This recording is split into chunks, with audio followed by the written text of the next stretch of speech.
Hey folks, today I want to talk to you about building a balanced toolbox for reducing the rapidly growing behavioral issues across schools. In a recent poll of over 500 educators, 65% report that disruptive behavior is increasing in schools. From milder behaviors such as calling out or being out of seat to more intense behaviors like threats and physical aggression, these issues can result in a number of negative outcomes like frustration, fear, decreased student achievement, and an increase in educators leaving the field being just a few. Educators want to be in a school that has a positive climate and culture. Students do too.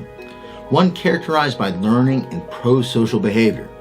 Unfortunately, in response to these behavioral issues, educators, like most people, attempt to use punishment to solve the problem, but end up creating deeper issues. Even given the mounting research that demonstrates the negative effects on students and their achievement, educators continued using punishment as a result of the apparent immediate effect on behavior. Given the principles of human behavior, this tendency is not surprising. Now let's take a look at what the science tells us. Research in applied behavior analysis, or ABA, has demonstrated that all behavior occurs as a result of positive or negative reinforcement. In other words, human behavior is operant in that it allows access, positive reinforcement, to meaningful things and situations, for example, food, people, activities, or in that it allows for avoidance, that is negative reinforcement of aversive things and situations, for example, driving the speed limit to avoid a ticket. Reinforcement that is positive or added, immediate, and certain maintains the largest impact on behavior. For example, the teacher who uses an attention signal to get her students to stop, look, and listen will continue using that attention signal as a result of the addition of the number of students who are looking and listening following the attention signal. This followed by reinforcement that is negative or subtracted, immediate, and certain.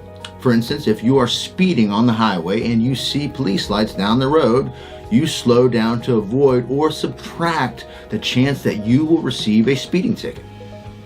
As reinforcement becomes uncertain or becomes more distant from the behavior, it has a diminishing influence on behavior. This is the reason so many diets and exercise initiatives fail, because the weight loss or muscle gain are uncertain and in the distant future. Punishment, in contrast, is a stimulus that decreases or stops the future occurrence of behavior. For example, the teacher who reprimands a student for talking and the student stops talking. Given the definitions provided by ABA, it is easy to discern that educators punish because they are reinforced by the immediate observable impact in terms of an undesired behavior temporarily stopping. Unfortunately, this same science has clearly illustrated that punishment, when overused or used incorrectly, will gain only compliance in the presence of the punisher, potentially make behaviors worse, and can produce other collateral damage. Scientist and researcher Dr. Albert Bandura confirms this through his social learning theory as he pontificates that violent behavior can be learned at a very early age through a child's experiences. Now let's look at a few common issues associated with the use of punishment. Author and professor Dr. Glenn Latham identifies 8 traps that educators commonly fall into in relation to attempting to use punishment, the titles of which are pretty self-explanatory. And by the way, we all fall into these traps, or we all have. These are the criticism trap, the arguing trap, the logic trap, the questioning trap, the sarcasm trap, I've used that one for sure, the despair pleading trap, the threat trap, and finally, the force trap. Here's something to think about. Is punishment bad? Well, punishment has become a naughty word in education. It is, in fact, not. A true punisher is simply something that decreases the future occurrence of a behavior. If this is a bad behavior, then punishment is probably a good thing. In the example of a student talking, if the teacher simply reprimands him that he shouldn't be talking during the assignment and he stops, this is an effective punisher, and likely a good thing.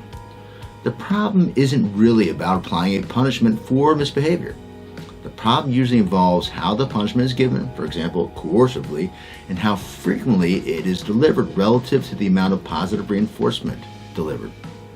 So in the example I just talked about, if all the teacher does is remind students to stop talking, or does it in a way that is mean or otherwise coercive, then it can be a bad thing, a really bad thing. So what should be done instead? Well, if educators are following the 4-to-1 ratio of positive reinforcement to punishment, they're probably in good shape. That is, recognizing good behavior at least 4 times more than recognizing the bad, as long as they are aware of how they are delivering that one. If they deliver punishment in a way that is mean or coercive, or they use the wrong tool at the wrong time, the ripple effects can be devastating to the makeup of their classroom and their relationships. They say one lie can undo 1,000 truths. I think this can be applied to the poor application of punishment, as one highly coercive interaction can undo 1,000 positive ones. Educators must be careful of the tone, volume, and cadence of their voice, and be sure to deliver the punishment privately whenever possible. The simplest and most effective alternative to punishment is building relationships and strengthening expected behavior through positive reinforcement. Positive reinforcement is the only means of obtaining discretionary effort where students will go above and beyond expectation. Negative reinforcement, or fear of consequences, in contrast, results in compliant behavior characterized by students doing just enough to avoid getting into trouble and only when the teacher is looking. But building relationships and strengthening expected behavior isn't as easy as it sounds, and it's a process that's rooted in the science of human behavior. These processes can take time. So teachers still must respond to misbehavior in a way that stops or decreases it. In the end, they need a balanced toolbox, one where they can apply precisely the right tool for strengthening behavior aligned with expectations, and precisely the right tool for weakening or stopping behaviors that are disruptive and otherwise not aligned with expectations. What are these tools, you might ask? Well, at the Professional Crisis Management Association, we've identified them and created a Train the Trainers course around them. This research-based course, Everyday Behavior Tools, equips instructors with all of the tools outlined in this graphic. As part of the practitioner course, teachers, school leaders, staff, and even parents will learn to recognize 10 coercive interactions linked to the criticism traps I talked about earlier, as well as how and when to apply the everyday behavior tools so they can more effectively bring out the best in their students. If you want to make a positive difference in your school now, go to crisisintervention.com and hit the Contact Us button, or click the link below if you would like to find out more about the Everyday Behavior Tools course. Oh, and for more content related to preventing, de-escalating, and managing behavior, be sure to subscribe to the Professional Crisis Management Association's YouTube channel.